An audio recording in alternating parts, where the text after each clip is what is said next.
Welcome to A Year in the Bible with Daily Grace. The Bible tells one big story of redemption, and we want to spend 5 minutes every day journeying through the Bible from start to finish and exploring how all of it points to Jesus. Hey everybody, welcome back to A Year in the Bible with Daily Grace. My name is Jenny, and today we are looking at Joshua 7 through 9. Yesterday we discussed how the Israelites conquered Jericho and how this showed that God was faithful to keep the promise he made to Abraham all the way back in Genesis. Unfortunately, today we see that on 2 accounts the Israelites were unfaithful to God.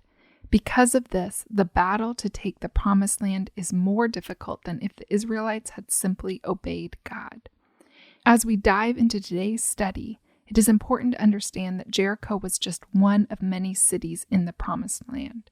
Therefore, Joshua 7 through 9 documents the conquest of 2 more cities, Ai and Gibeon. Before the siege of Jericho, God forbade the Israelites from plundering the city. Unfortunately, one man, Achan, disobeyed the Lord and stole silver and gold from Jericho. Achan believed his sin was hidden, but God saw what he did. And as a result, the entire nation would pay for Achan's dishonesty in the attempted conquest of Ai.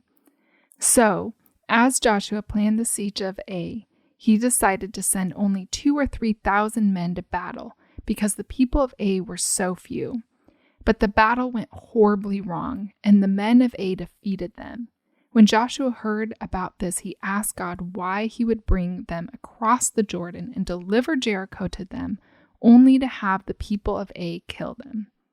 God then tells Joshua that Israel sinned, and that is why Ai was not delivered to them. This leads to the discovery of Achan's deception, and, unfortunately, he and his entire family is put to death in the Valley of Achor, which translates to the Valley of Trouble. After Achan's death, God delivered the city of Ai to the Israelites. In response to this, Joshua built an altar to the Lord, wrote out the law of Moses on stones, read the entire law to all of the Israelites. Joshua's transcription of the law fulfilled a covenant between God and Moses, made back in Deuteronomy 27, 2-3, and is the example of Joshua's faithfulness to keeping the covenant. Unfortunately, there seems to be an alternating pattern of the Israelites' faithfulness. And so, when they go to take the 3rd city in the Promised Land, they once again choose not to obey the Lord. In fact, the Bible tells us that the Israelites did not even consult the Lord. As a result, Israel enters into a treaty based on the city of Gibeon's deception, and the chapter ends with Joshua putting a curse on the people of Gibeon. While these chapters continue to reveal the Israelites' pattern of unfaithfulness to God, they also reveal God's faithfulness to us. Furthermore, they show that God always makes a way to deliver on his promises. In fact, God does more than deliver on his promises. He redeems and restores his people. We are told in Hosea 2:15 that God will take the valley of trouble and make it into a gateway of hope to return his people to himself. This, of course, points us to Jesus Christ, who is our gateway to God. And as one person like Achan can taint a nation, so does the one, Jesus Christ, redeem us all.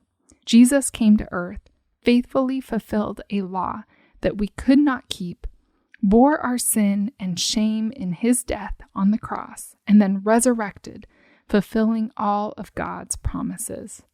This story reminds us that God is faithful to fulfill his promises to us. There is nothing we can do that would make God break his promises. So if you are struggling today, know that you can go to God. He is waiting to restore you to himself. He is faithful. Thank you for joining us today. Be sure to follow along on Instagram at The Daily Grace Podcast and The Daily Grace Co. And check out our website, thedailygraceco.com, for all kinds of resources to help you dive deeper into God's Word. You can also always find resources to accompany this podcast at dailygracepodcast.com. Finally, if you enjoyed today's episode and are excited to come back tomorrow, will you take just a minute to leave us a rating or a review on iTunes to help more people find the show? Thanks so much, and we look forward to talking with you tomorrow.